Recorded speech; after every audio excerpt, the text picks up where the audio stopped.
మొదటి కొరింథీలు 6వ అధ్యాయము 9వ వచనం చదవండి అమ్మా.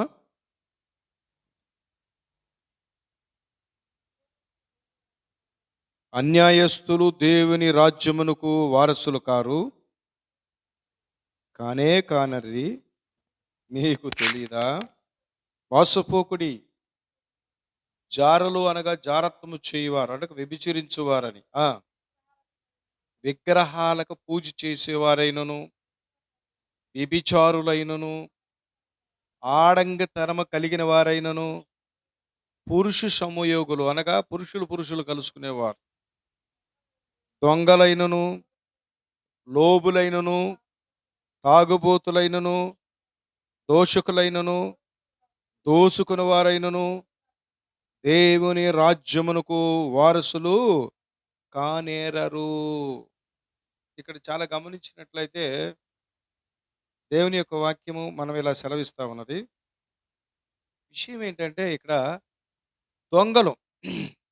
దొంగలంటే నైట్ దొంగతనాలు చేసేవాళ్ళు అనుకుంటారు కదా చాలామంది. దొంగలంటే రకరకాల దొంగలు ఉన్నారు. ఆస్తిని దోసుకునే దొంగలు ఉన్నారు, లేరా? పొరుగులు సొమ్ము దోచుకొని చక్కగా ఎంజాయ్ చేస్తూ మాకు దేవుడిచ్చాడని చెప్పి పరిశుద్ధ సంఘాలకు వెళ్ళి మేము తెల్లని వస్త్రాలు వేసుకొని మళ్ళీ వీళ్ళు ఏం చేస్తారంటే అన్ని భాషలు కూడా మాట్లాడుతూ బయటకు వచ్చిన తర్వాత వారు నోరులు విప్పితే ఏంటట? సమాధులు. ఏంటవి? సమాధులే. నోరులు విప్పితే ఏంటి? దారిద్రమైనటువంటి మాటలు, అసహ్యకరమైనటువంటి భాష మాట్లాడుతూ వాళ్ళ యొక్క కుటుంబాలలో ఎంజాయ్ చేస్తూ మాకు ఎదురు ఎవడో లేడు, మేము పరిశుద్ధులం తెలుసా అంటూ చెప్పుకొని వీళ్ళు జీవిస్తూ ఉంటారు. వీళ్ళు పరిశుద్ధులట. అదైందా? పరిశుద్ధ జీవితంలో జీవిస్తున్నాం.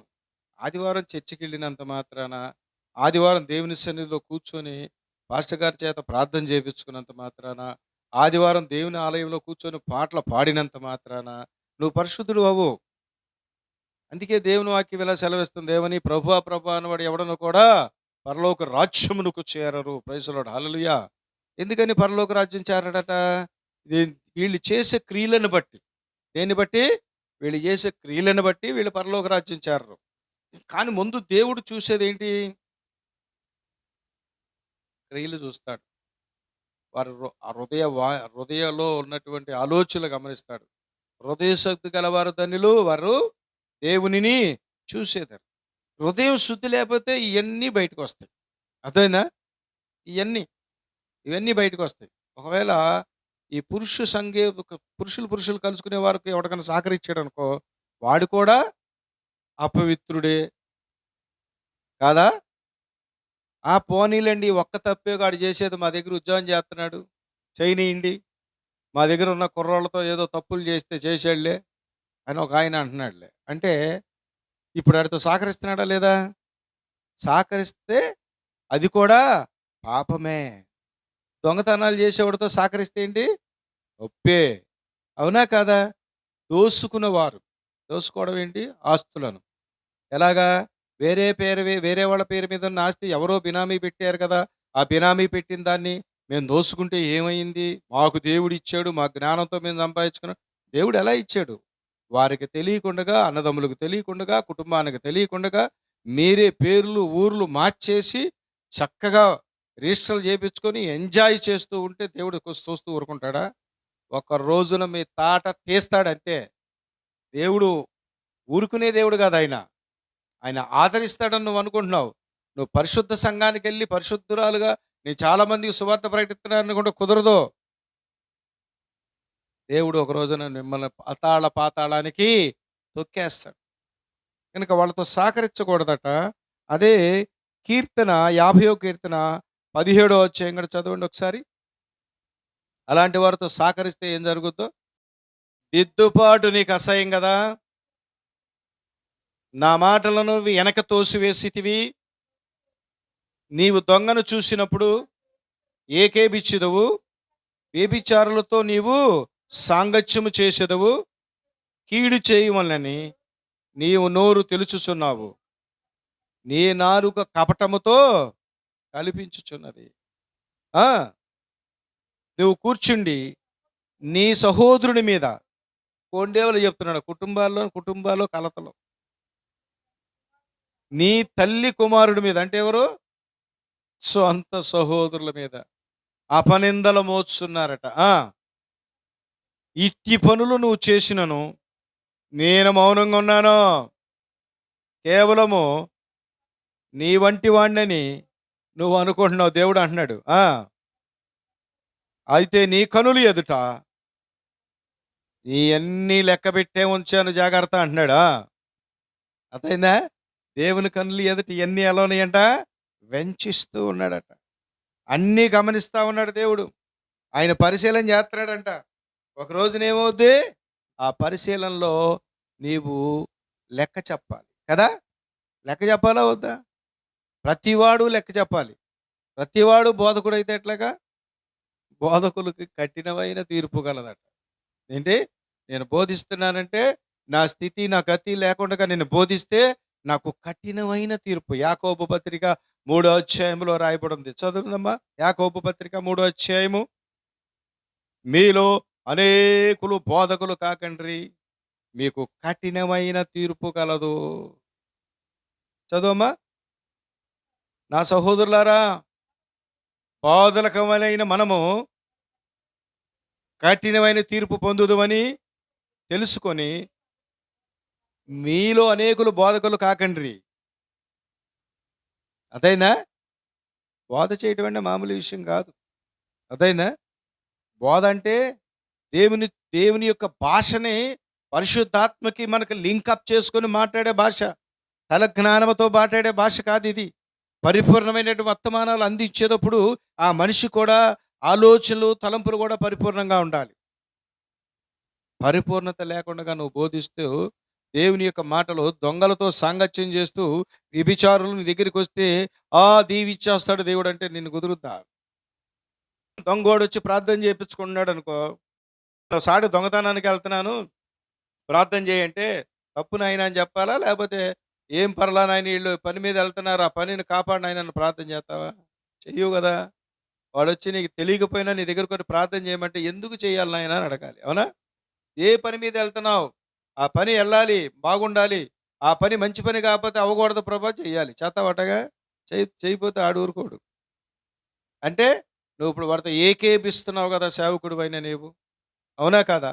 అంటే తెలియక సేవకులు ఏకేపిస్తున్నారు. ఎలాగంటే సంఘాలలో వీళ్ళు పరిశుద్ధులుగా ఉంటూనే దేవుని ఆలయానికి వెళుతూనే వీళ్ళు ఏం చేస్తున్నారంటే వీళ్ళు కేవలం పాస్టర్లు కూడా భ్రమపరుస్తున్నారు. అయ్యా అంటారు పాస్టర్ గారిని, వెనకాల పెద్ద గొయ్య. ఒకటి అనేవాడు నన్ను, అయ్యగారు అయ్యా అయ్యా అయ్యా అని. ఏం చేశాడో తెలిసేవాడు, వాడికి హార్ట్ ప్రాబ్లం అయితే నా దగ్గరికి వచ్చి, మీరు వస్తే చాలయ్యా వైద్యరావు దగ్గర నేను ఆపరేషన్ చేయించుకుంటాను, మీరు వస్తే చాలయ్యా మీ ఖర్చులు డబ్బులు నేను ఒక 2000 రూపాయలు ఇస్తానని చెప్పి నాకు ఇచ్చాడు. వద్దులే బాబు ఎందుకు నాయన అంటే, లేదు లేదు నేను ఉంచుకోవాలి, మరి మీరు ఎట్లాగా నా దగ్గర ఉండాలి కదా, ఓ 15 రోజులు 20 రోజులు భార్య పిల్లలు ఎలా బతకాలి అన్నాడు. సర్లే అని తీసుకొని ఆయన దగ్గర నమ్మకంగా ఉండి ప్రార్థన చేసి ఆయన్ని బాగు చేయంటే బాగుపడ్డాడు. ప్రార్థన చేసిన తర్వాత ఓపెన్ హార్ట్ సర్జరీ చేశారు, బాగానే ఉన్నాడు. మళ్ళీ ఇంటికి వచ్చాడు, బాగుపడిన వచ్చి 2 నెలల తర్వాత నా దగ్గరికి వచ్చాడు. 3 నెలలకి బాగుపడి హాస్పిటల్కి వచ్చాడు. 3 నెలలకు వచ్చి నా డబ్బులు నాకు ఇచ్చే అంటున్నాడు. ఆ టైంలో ఇప్పుడు నేను చెప్పే మాటలో గత 27 సంవత్సరాల క్రితం మాటలు చెప్తున్నా. 27 సంవత్సరాలు. అయితే 2000లో అప్పుడు ఏమైంది, అతను ఆపరేషన్ చేపించుకొని ఏంటి వచ్చి నా డబ్బులు నాకు ఇచ్చేయంటే నా దగ్గర లేవు నాన్న అంటే, అక్కడ స్థలం ఉంది కానీ ఇది అక్కడ ఒక స్థలం 4 గుంటలు ఉంది కదా, అది అమ్మే అంటున్నాడు. నేను 3000 రూపాయలకు కొన్నాను, 4000 పెట్టి మట్టి పోపించాను, నీ 2000 కట్టా అమ్మేయండి నాయన అన్న. లేదో నాకు అమ్మేసాయి, నాకు కావాల్సిందని నేనే పార్టీని తెస్తాను, 2000కి అమ్మేసాడు. బాధ తట్టుకోలేక ఆ 2000 రూపాయలు ఆయనకి ఇచ్చి పంపించేశాను. దీన్ని ఏమంటారు? దాన్ని ఏమంటారు? ఉపయోగించుకోవడం. అవతల మనిషిని ఉపయోగించుకుని డబ్బులు ఇచ్చి పని అయిపోయాక, అర్థమైందా? అంటే నయవంచకులు వీళ్ళు. వీళ్ళు ఎవరంటారు వీళ్ళని? నయవంచకులు, నమ్మక ద్రోహులు. అయ్యగారు నేను ఏదో రకంగా వచ్చి మరి నీకు మళ్ళీ నా దగ్గరికి వచ్చాడు. మళ్ళా నా దగ్గరికి వచ్చి, అయ్యా తప్పయిపోయిందిలయ్యా, అదయ్యా, ఇదయ్యా అని చెప్పి ఏం చేశాడంటే, నీకు స్థలం ఉంది, అక్కడ నేను వెళ్లి కట్టుకోవాలి. మా వాళ్ళే మన తాతగారి స్థలం అంటే, సరే వెళ్ళాను. చూశాను. ఇందులో నీకు ఒక అరెకరం ఇస్తాం. దాదాపు ఇది 5, 6 ఎకరాలు పెట్టు. మీకు చర్చి కట్టుకోవడానికి ఇస్తానయ్యా. మీరు నిలబడితే చాలు, నేను ఇదంతా బాగు చేసుకుంటా అన్నాడు. నిలబడ్డా. ఆళ్ళెవరో వచ్చి చిన్న ఫోన్‌తో, ఆ రోజుల్లో చిన్ని ఫోన్ ఉండేది. ఫోన్ తీస్తాడు, ఫోటోలు తీస్తున్నా. తీతంటే, ఏంటి బాబు నేను ఫోటోలు తీస్తున్నావంటే, అమ్మాయి లాక్కొని ఫోటోలు, అతని భార్య శివ ఆట పేరు. ఆ అమ్మాయి పేరు సక్కు. పగలగొట్టి ఏం చేశారో తెలుసా? ఆళ్ళు తోసేశారు. వాళ్ళెళ్లి కేస్ పెట్టారు. ఎవరి మీద పెట్టారో తెలుసా? ఆళ్ళ మీద పెట్టల. నా మీదను ఆళ్ళ మీద కలిపి పెట్టారు. అప్పుడు రూ. 25,000 ఖర్చు పెట్టి పోలీస్ స్టేషన్‌లో కేసులు లేకుండా, పాస్టర్ ముసుగులో ల్యాండ్‌లు కబ్జా చేయటానికి వచ్చాడని చెప్పి వాళ్ళు కేసు పెట్టారు. దాన్ని మళ్ళీ కబ్జా చేసి ఆ కేసుని మాఫీ చేసుకోవడానికి ఏం చేశాను తెలుసా? ఓ రూ. 25,000 ఎళ్లి ఖర్చు పెట్టి, అయ్యా నేను అలాంటోడిని కాదు, వాళ్ళేదో నుంచోమంటే నుంచున్నారని చెప్పి చేస్తే, సరే అది తీసేశారు. వాళ్ళు అందులో స్థిరపడి ఇవాళ ఎకరం వచ్చేసి 10,00,00,000 అయ్యాక తెలిసి మీకు అరెకరం పోయింది. 10 కుంటలన్నారు. అర్థమైందా? 10 కుంటలు పోయింది. 5 కుంటలన్నారు. 5 కుంటలు పోయింది. అసలు ఇవ్వమన్నారు. మళ్ళా ఎన్నోసారి మోసపోయాను? రెండోసారి. అంటే మోసం చేశాడు, ప్రతిరోజు జీవిస్తూ ఉన్నామన్నారు. ఇది రియల్ స్టోరీ, ఇది అబద్ధం కాదు. అర్థమైందా? ఇలాంటాళ్ళు ఎట్టాంటాళ్ళు ఉన్నారంటే ఈ భూమి మీద రకరకాలైనటువంటి వాళ్ళు. ఏంటి? కుటుంబ వ్యవస్థలను పాడు చేసుకుంటూ, వాళ్ళ జీవితాలని సర్వనాశనం చేసుకుంటూ మళ్ళీ వీళ్ళందరూ చర్చికెళ్తారు. ఎక్కడికెళ్తారు? చర్చికెళ్తారు. చర్చికెళ్ళి పరిశుద్ధుడు దేవుడని చెప్పి, పరిశుద్ధుడు పరిశుద్ధుడని చెప్పి దేవుని ఆరాధిస్తూ ఉంటారు. ఎంతోమంది నేను చూస్తున్నా, చాలామందిని రీసెర్చ్ చేస్తూ ఉన్నాను. ఏంటి? మరి చక్కని పరిశుద్ధ సంఘాలని చెప్పుకొని తెల్లని వస్త్రాలు వేసుకునే సంఘాల్లోకి వెళ్ళి ఏం చేస్తున్నారు వీళ్ళు? ఏం చేస్తున్నారో తెలుసా? భయంకరమైనటువంటి భాష మాట్లాడుతున్నారు. బయటికి రాగానే వాళ్ళ విశ్వ స్వరూపాలు వేరు. సంఘంలోకి వెళ్ళేటప్పుడు గొర్రె, బయటికి రాగానే తోడేళ్ళు అయిపోతున్నారు. అర్థమైందా? మళ్ళీ పాస్టర్లు, నమ్మకమైన పాస్టర్లను కూడా మోసం చేసే విశ్వాసులు ఉన్నారు. వాళ్ళు ఎలాగ చేస్తున్నారు? ఇప్పుడు కష్టపడి వాళ్ళ ఇంటికెళ్ళి ప్రార్థన చేసి వాళ్ళని బాగు చేసి, వాడు చూసావు ఎట్ట చేశాడో బాగు చేస్తే, అట్లాగా వాళ్ళ బాప్తీసాలు ఇచ్చాను వాళ్ళకి. బాప్తీసాలు ఇచ్చి బాగు చేస్తే ఏం చేస్తున్నారు తెలిసి వీళ్ళు? మెల్లిగా ఈ పాస్టర్ని వదిలేసి వీడు మనకు ఉపయోగపడలేదు కానీ అక్కడ పెద్ద సంఘం ఉంది, పెద్ద మంచి బాగా చెప్తున్నారు, బాగా వ్యాపారాలు చేస్తున్నారు, ఆ సంఘానికి వెళ్దామని అక్కడికి వెళ్తున్నారు. వేరే సంఘానికి వెళ్తారు. వెళ్ళి ఏం చేస్తారు? అక్కడ కూడా నచ్చలేదని వాళ్ళకి ఏం చేస్తారు? ఇంకో సాటికి వీళ్ళని గొర్రెలు అంటారా, మేకలు అంటారా? మేకలు. దేవుడు గొర్రె అనగా తగ్గింపు జీవితం. అవునా? గొర్రె కాపరిని వెంటాడాలి. గొర్రె ఎదురు తిరిగితే వాళ్ళని ఏమంటారు?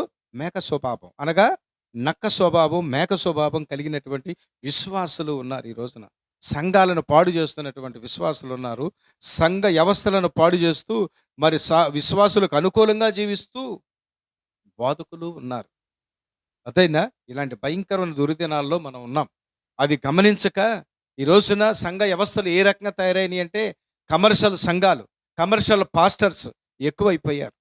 దేవుని రాజ్యము, దేవుని పరిధి, దేవుని యొక్క పరిశుద్ధత సంపాదించుకోలేక నూతనమైన యెరూషలేము ఒకటి ఉన్నది. ఈ భూలోకం అశాశ్వతమైనటువంటిది, ఈ శరీరము అశాశ్వతమైనటువంటిది.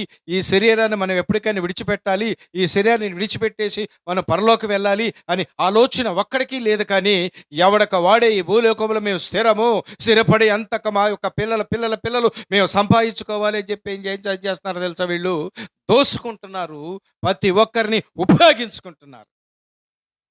అవకాశవాదులుగా అయిపోయారు. వీళ్ళు ఏం విశ్వాసులండి? అవకాశ విశ్వాసులు. దేవుని పిల్లల ప్రభు అన్నాడు ఎవడనో పరలోక రాజ్యం చేరలు. ప్రియమైన దేవుని పిల్లలారా, మీరు గమనించండి. ఈ బోధ ఏ రకంగా చేస్తున్నాడు ఏంటి అని అనుకుంటున్నారేమో. ఇది జరుగుతున్న నగ్న సత్యాలు. సంఘాలలో ఎన్నో సంఘాలు ఏ రకంగా ఉన్నాయంటే, దుష్టుడు వచ్చినా, నీచుడు వచ్చినా, దుర్మార్గుడు వచ్చినా వారి గద్దింపుతో వాక్యం చెప్పలేక బుజ్జగించి వారిని దీవించి నువ్వు ఎట్టాంటాడు అని దీవించబడతావు. ఎలా దీవించబడుతుంది? మార్కు 16:16 ఏమని రాయబడింది? నమ్మి బాప్టిసం తీసుకొని రక్షించబడను, మన వానికి శిక్ష విధించబడును. నమ్మిరి వారి ఎడలి చూచుకుని వచ్చి నన్ను ఏమనగా నా నామమున దెయ్యం నిలబడతారు, మరణకరం ఏ తాగిన హానికి జరగదు, రోగుల మీద చేతులను చస్తున్నందరూ అన్య భాషలలో మాట్లాడదురు, నమ్మన వానికి శిక్ష విధించబడును. ప్రైజ్ లార్డ్, హల్లెలూయా. మీరు నమ్మినట్టు యాక్షన్ చేస్తే మీకు శిక్ష ఉన్నది. ఎక్కడుంది శిక్ష? పరలోకం లేదు. మీ టికెట్ ఎక్కడికి? మీ రిజర్వేషన్ ఎక్కడికి? నరకానికి రిజర్వేషన్ చేసుకున్నావా? నేను పరిశుద్ధుడని చెప్పుకుంటూ నీకు నువ్వే సలపటప్పు కొట్టుకుంటున్నావా? చాలామంది సలపటప్పు కొట్టుకుంటున్నారు. ఏమన్నా తెలుసా? సెల్ఫీస్ భక్తులు. మేమెంత పరిశుద్ధంగా ఉంటామో తెలుసా అండి, అసలు మా కుటుంబం ప్రార్థన చేసుకుంటుంటాం. వీళ్ళు ప్రార్థన చేస్తారు. ఎలాంటి ప్రార్థన? నిజముగా మొరపెట్టువాడు మొరను నేను ఆలకిస్తాన్నాడు. ఏమన్నాడు దేవుడు? నిజముగా మొరపెట్టువాడు మొరను నేను ఆలకిస్తాను. అంటే మొరల్లో అబద్ధాలు ఉన్నాయనేగా. నీ మొర ఎలా ఉంది? నువ్వు చేసే ప్రార్థన ఏంటి? నువ్వు ఎలా, ఏ హృదయంతో ప్రార్థన చేస్తున్నావు? కడుపులో ఏదో పెట్టుకొని, విషం పెట్టుకొని, ఈ ఒక్కటి తప్ప నాయన నాలో ఏమీ లేదు. వాట్ ఇస్ విషము ఇంతైనా చాలు, కొద్దిగా అయినా చాలు. అవునా? ఈ ఒక్కటి తప్ప, ఆ ఒక్కటి తీసేయి నీ హృదయ ఆలోచనలో నుంచి. ఆ ఒక్కటి పీకేయి. జాగ్రత్త, ప్రేమించు, ఆదరించు. ఈ భూలోకములో నువ్వు ఎలాంటి చనిపోయిన వారిని లేపగలిగినా పర్వాలేదు, కానీ నువ్వు ప్రేమ లేనివాడైతే వ్యర్థుడు. ప్రైజ్ ది లార్డ్, హల్లెలూయా. ఏంటి? ప్రేమ లేనివాడైతే వ్యర్థుడు. ప్రియమైన దేవుని పిల్ల, ప్రేమ ముందు ఏం కావాలి? ప్రేమించాలి. ఎలాంటి వాడిని ప్రేమించాలండి? ఎట్లాంటి వాడిని ప్రేమించాలి? మనల్ని గాయపరిచేవాడిని ప్రేమించాలి. నేనేం చేశాను? వాడు గాయపరిచిన వాడిని ప్రేమించాను. మళ్ళా వెళ్ళాను, చర్చి ఇస్తానని చెప్పి అక్కడ ఎన్నో ఒక స్థలంలో చిన్న షెడ్ లాంటిది అది ఇస్తే దానికి దాదాపు 1,50,000 ఖర్చు పెట్టి బాగు చేసి వాళ్ళకి కావలసిన సౌండ్ సిస్టమ్ అన్నీ ఇచ్చేస్తా, అన్నీ మేము ఇవ్వమంటున్నారు. అయినా వదిలేసా. కారణం ఏంటో తెలుసా? నా దేవుడికి అన్నీ తెలుసు, చూస్తాడు. ప్రైజ్ ది లార్డ్, హల్లెలూయా. నాకు ఇవన్నీ గుణపాఠాలు అనుకున్నా. సొంత అన్నదమ్ములు అనుకున్న వారే, సొంత చెల్లుళ్ళే కానీ అన్నదమ్ములే కానీ మనల్ని దూషించినా, నిందించినా, అవమానపరిచినా ఏమీ పర్వాలేదు, కానీ దేవుడు నిన్ను తోసేయలేడు. ప్రైజ్ ది లార్డ్, హల్లెలూయా. దేవుడు నిన్ను మాత్రం ఒక రోజున ఉగ్ర స్థానానికి లేపుతాడు, ఉన్నతమైన శిఖరాలకు తీసుకెళ్తాడు. ప్రైజ్ ది లార్డ్, హల్లెలూయా. ఎందుకో తెలుసా? ఆయన నమ్మిన వారిని ఎన్నడూ ఆయన తోసేసే దేవుడు కాదు. నీవు నమ్మకముగా ఉంటే కోట్లు సంపాదించుకోవాల్సిన అవసరం లేదు, లేకపోతే ఉన్నతమైన స్థాయిలోనూ బతకాల్సిన అవసరం లేదు. నీ నీతి పునాదులు వేయి. ప్రైజ్ ది లార్డ్, హల్లెలూయా. నీతి పునాదులు. లాజరు ఏం చేశాడు? పేద లాజరు ఏం చేశాడు? నీతిమంతుడుగా ఉన్నాడు. ఆ రాజుగారి దగ్గర పడిపోయిన కింద రొట్టె ముక్కలు తిన్నాడు. అవునా? కురుపులతో ఉన్నాడు, గజ్జితో ఉన్నాడు, భయంకరమైన స్థితిగతుల్లో ఉండి ఆ రొట్టె ముక్కలు కింద పడిపోయినాయి అంటే ఎంగిలి తిన్నాడే తప్ప ఆయన నీతి ఎక్కడికి వెళ్ళా. ఆయన పరలోకంలో ఉన్నాడు. ఈ రాజుగారు ఎక్కడున్నారు? నరకంలో. నువ్వు ఎంజాయ్ చేస్తున్నావేమో ఈరోజు. ఒక రోజు నీ ఎంజాయ్మెంట్కి నరకం ఆయనకి కనపడింది కదా రాజుగారికి. అదే నరకం నీకు కనపడదు.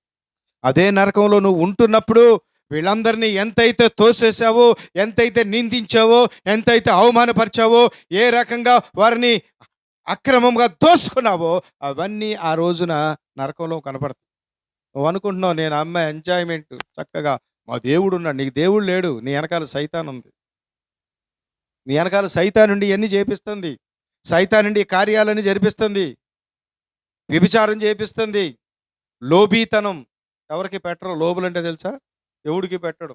మేము పరిశుద్ధ సంఘం, పరిశుద్ధులు, ఎవడికి రూపాయి పెట్టడు ఆ పాస్టర్ గారు, లేకపోతే ఆ సంఘంలో ఉన్న విశ్వాసులు. అట్టాగే తయారవుతారు కదా. కాపర మీద ఉన్న అభిషేకం ఎవరి మీదకి వస్తుంది?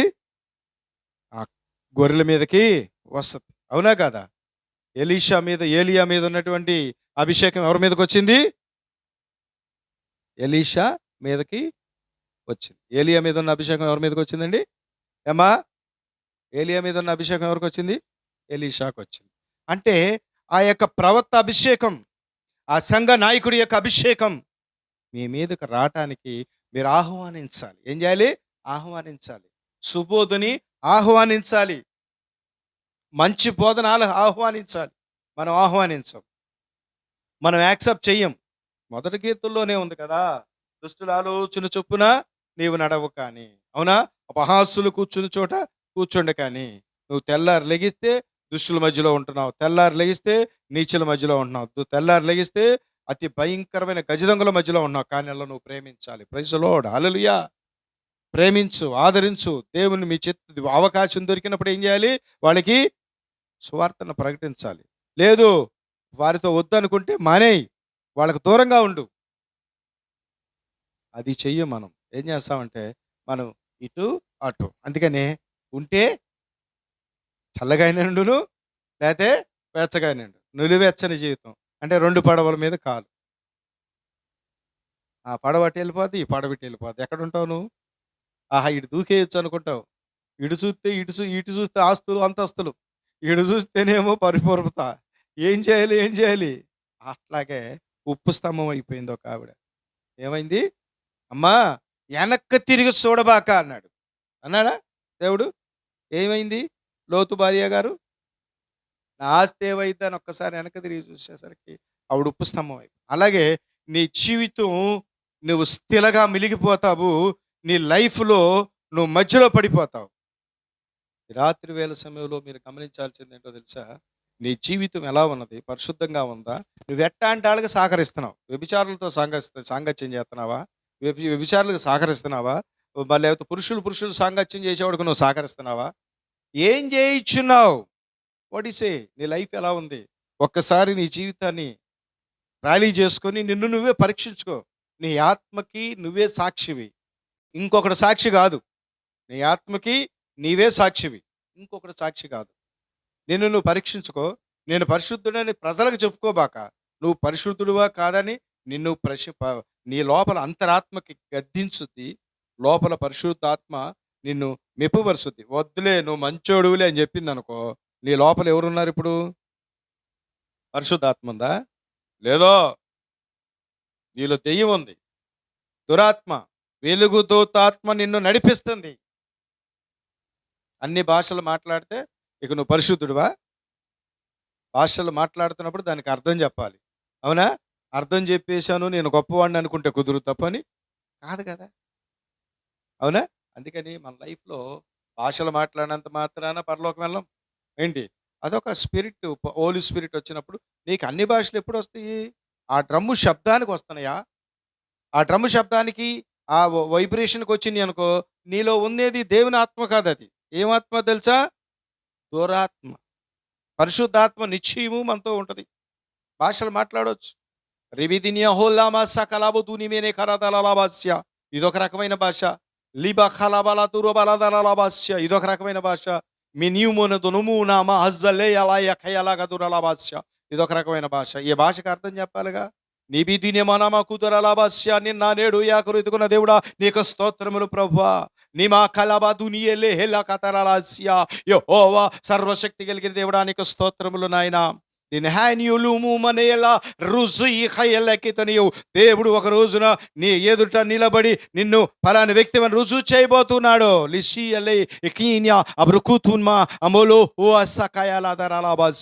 యెహోవా మహోన్నతుడా, మహత్కార్యములు చేయవడా, సర్వశక్తి కలిగిన దేవుడా నీకు స్తోత్రములు. బోలా భాష అర్థాలు చెప్పాలి. అర్థము చెప్పకుండా పరిశుద్ధాత్మతో నిశ్చయం ఉంటుంది. రోడ్డు మీద వెళుతున్నప్పుడు నువ్వు పాటలు పాడుతుంటావు. నీ రోడ్డు మీద వెళుతున్నప్పుడు నీ లోకల పరిశుద్ధాత్మ చెప్తూ ఉంటుంది, నువ్వు పలానా సమయంలో పలానా సాటికి వెళుతున్నావు, ఈ కార్యము జరుగుతుంది, ఇదిగో ఇలా చేస్తాడు, పలానా వ్యక్తి నీతో ఇలా మాట్లాడతాడు, ఈ వ్యక్తిలో ఇలాంటి దురాత్మ ఉన్నది, ఈ వ్యక్తిలో ఇలాంటి దురాత్మ పనిచేస్తుంది అని చెప్పి పరిశుద్ధాత్మ దేవుడు నీకు ప్రతిరోజు హృదయంలో చెప్తూనే ఉంటాడు. అది పరిశుద్ధాత్మ అంటే. అంతేగాని ఆ డ్రమ్ము శబ్దాలకి వచ్చేసి ఎగిరేసి గంతులేసేసి నాలుగు భాషలు మాట్లాడి దొంగ ప్రవచనాలు చెప్పినంత మాత్రాన నీవు పరిశుద్ధుడు కాదు. ప్రైజ్ లార్డ్, హల్లెలూయా. ఇక నోరులు లేవా? ప్రైజ్ లార్డ్, హల్లెలూయా. దేవుని స్తోత్రం. ఎందుకు చెప్తున్నామంటే ప్రియమైన దేవుని పిల్లారా, మనం దేవునితో ఉండటం అంటే ఈజ్ నాట్ ఆర్డినరీ పర్సన్. ఇందాక అయింది ప్రభు వారు యెహోవా చెప్తున్నాడు ఏమని? నువ్వేదో అనుకుంటున్నావు, నీ వంటి వాడిని నేను అనుకుంటున్నావు. ఏమంటున్నాడు? నీ వంటి వాడిని నేను కాదు. సర్వశక్తి కలిగిన దేవుడు యెహోవా. ఏం చేశాడు ఆయన? సర్వశక్తి కలిగిన దేవుడు. ఆయనతో నువ్వు పెట్టుకుంటున్నావు, ఆయన నిన్ను ఎలా చేయాలో అలా చేస్తాడు. నీవెంత, నీ బ్రతికెంత, నేనెంత, నా బ్రతికెంత? ఆఫ్టర్ ఆల్ నీటి బుడగ లాంటి వారం. ఎప్పుడు ప్రాణం పోద్దో తెలీదు, ఎప్పుడు చనిపోతామో తెలీదు. నీ వేషాలు, నీ పద్ధతులు, నీ క్రమశిక్షణ దేవుడికి తెలీదా? ప్రతిదీ గమనిస్తూ ఉన్నాడు. Be careful. ఉంటే అటైనా ఉండు, లేకపోతే ఇటైనా ఉండు. ఈ రాత్రి మోకరించండి, ప్రార్థన చేసుకుందాం. జీవాధిపతి అయిన ప్రభువా నీకు వందనాలు, స్తోత్రములు నాయనా. మీ వాక్యము ద్వారాగా మాతో మాట్లాడి మమ్మల్ని హెచ్చరిక చేసినందుకు నీకు స్తోత్రములు నాయనా. నువ్వు ఉంటే అటైనా ఉండు, లేకపోతే ఇటైనా ఉండమని చెప్పేసి మాతో హెచ్చరిక చేసి గద్దింపుతో మాట్లాడుతున్న విధానాన్ని బట్టి మీకు స్తోత్రము. పరిశుద్ధాత్మ తండ్రి, మమ్మలను జ్ఞాపకం చేసుకొని అయ్యా మా స్థితిగతులు ఒకసారి జ్ఞాపకం చేసుకొని మమ్మల్ని మేము పరీక్షించుకొని మా యొక్క స్థితిగతుల్లో ఒకసారి మేము రిమెంబర్ చేసుకొని ప్రభా మమ్మల్ని సరిదిద్దుకునే అవకాశం మాకు ఇచ్చావు. ఇది కృపాకాలమునైనా ఈ కృపాకాలంలో ఇచ్చిన అవకాశాన్ని మేము నిలబెట్టుకుంటాం. మా పట్ల కృప ఎత్తేసినట్లయితే మా జీవితాలు తునాతునకలు అయిపోతాయి ప్రభా. మా పట్ల కృపను ఎత్తునైనా మాకు ఒక అవకాశం నాయనా. మేము మీ యందు భయభక్తులు కలిగి ఉన్నాం ప్రభా అని చెప్పేసి ఈ సమయంలో మోకరించండి. అందరూ కూడా అంగలార్చి ప్రార్థించండి. ప్రభువా, ఏ బిడ్డలైతే అంగలారుస్తున్నారో, ఎవరెవరైతే ప్రార్థిస్తున్నారో వారందరినీ మీరు జ్ఞాపకం చేసుకోమని, వారందరి పట్ల మీ ప్రణాళికను మీరు నెరవేర్చడానికి వారు ఇచ్చే అవకాశాన్ని మీరు పొందుకొని ప్రభువా, వారి యొక్క అవకాశాన్ని మీరు తీసుకొని వారిని ప్రభువా ప్రత్యేకమైన వ్యక్తులుగా దీవించి ఆశీర్వదించమని, మీ కృపలో ఎత్తి పట్టుకోమని మా రక్షకుడు మా ప్రభువైన యేసుక్రీస్తు నామములో ప్రార్థించుకొని వేడుకున్నాను తండ్రి. Amen, amen. మీ అందరికీ షలోం, షలోం. ప్రైజ్.